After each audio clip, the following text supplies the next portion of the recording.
আসসালামু আলাইকুম। লার্ন প্লাসের পক্ষ থেকে আমি সুমাইয়া আপনাদের সকলকে স্বাগত জানাচ্ছি। আজকে আমরা শিখব বাংলা স্বরবর্ণ স্বরে অ থেকে উ পর্যন্ত। তো আমি প্রথমে শুরু করছি স্বরে অ দিয়ে। স্বরে অ লেখার ক্ষেত্রে যেটা করতে হবে, আমাদেরকে প্রথমে একটি ছোট করে মিডিয়াম করে একটি মাত্রা দিয়ে নিতে হবে। প্রথমে আমি এই দাগ বরাবর একটি মাত্রা দিয়ে নিলাম মিডিয়াম করে। এরপর যেটা করতে হবে, এখান থেকে অল্প একটু ঘুরিয়ে সামনের দিকে এই যে এতটুকু একটা দাগ দিয়ে তারপর এখানে একটা বিন্দু করে নিতে হবে। এই যে একটা বিন্দু করে নিয়ে ডান দিক থেকে ঘুরিয়ে আমাকে এতটুকু অর্ধেক এই নিচে মার্জিনের সাথে লাগানো যাবে না, একটু উপরে থাকবে এবং এই বিন্দু বরাবর যখন এই দাগটা আসবে এরপর আমাকে যেটা করতে হবে এখান থেকে একটু উপরে উঠে দিতে হবে। তারপরে এখান থেকে নিচে টেনে এই যে এতটুকু নামাতে হবে, নিচে মার্জিনের সাথে লেগে যাবে। এরপর এইটার সাথে লাগিয়ে সোজা উপরে উঠিয়ে দিতে হবে, উপরে মার্জিনের সাথে লাগিয়ে দিতে হবে। মাত্রাটা আমি একটু বাড়িয়ে নিচ্ছি। এই হয়ে গেল স্বরে অ। তারপর লিখে নিচ্ছি স্বরে আ।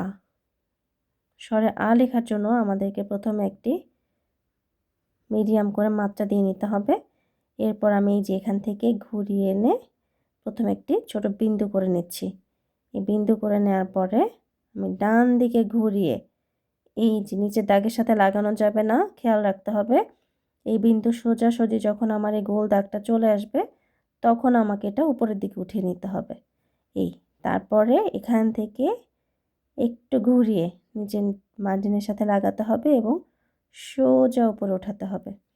এরপর আমি মাত্রাটা সামান্য বাড়িয়ে দিলাম। এখানে খেয়াল রাখতে হবে, আমরা স্বরে অতে যেভাবে মাত্রাটা অল্প একটু সামনে বাড়িয়ে দিয়েছি, স্বরে আর ক্ষেত্রে এটা আমাকে মাত্রা সামনে বাড়ানো যাবে না।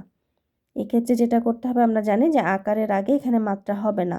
তো এতটুকু আসার পরে আমি এখানে একটি আকার দিয়ে নিচ্ছি। এই যে এখানে একটু সামনে আগিয়ে তারপরে এইভাবে দিলাম। এরপর মার্জিনের ওপর থেকে আমি সোজা নিচে একটি দাগ টেনে নিলাম।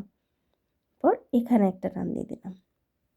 এই যে উপরে যে আমি একটু বাড়িয়ে দিয়েছি এটাকে বলা হয় শীর্ষক। এই শীর্ষকটা স্বরে আতে অবশ্যই দিতে হবে। এরপর লিখে নিচ্ছি হ্রস্ব ই।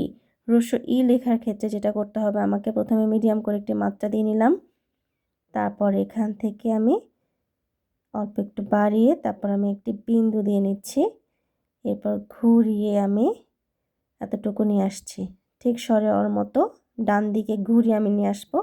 এরপর সামান্য একটু নিচের দিকে নামিয়ে এই সামান্য এক বিন্দু পরিমাণ নামিয়ে এই জায়গাটা মোটা করে নিচের দিকে দিয়ে দিচ্ছি এবং মাত্রাটা একটু বাড়িয়ে দিচ্ছি।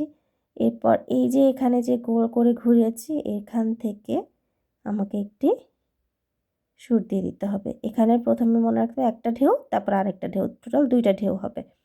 এই হয়ে গেল হ্রস্ব ই। এরপর লিখে নিচ্ছি দীর্ঘ ই।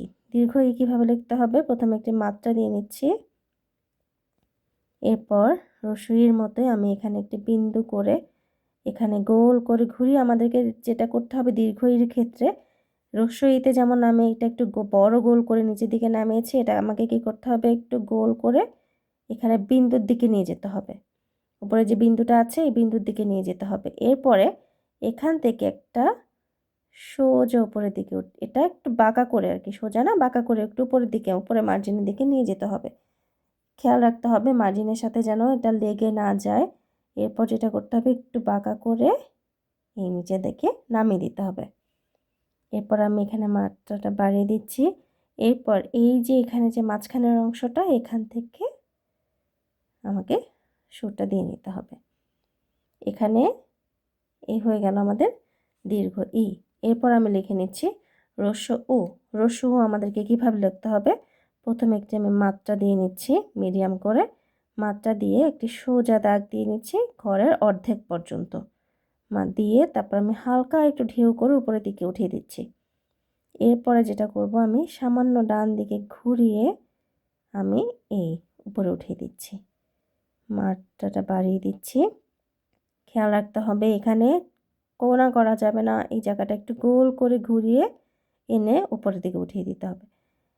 খেয়াল রাখতে হবে এখানে নিচে লাগানো দরকার নেই, অল্প সামান্য একটু গ্যাপ রাখা যাবে। এখান থেকে এই যে এখানে দাগটা এসেছে, এখান থেকে আমি একটা সুর দিয়ে নিচ্ছি। এই সুরটা অবশ্যই 2টা ঢেউ হবে, এই একটা ঢেউ, এই একটা ঢেউ, 2টা ঢেউ।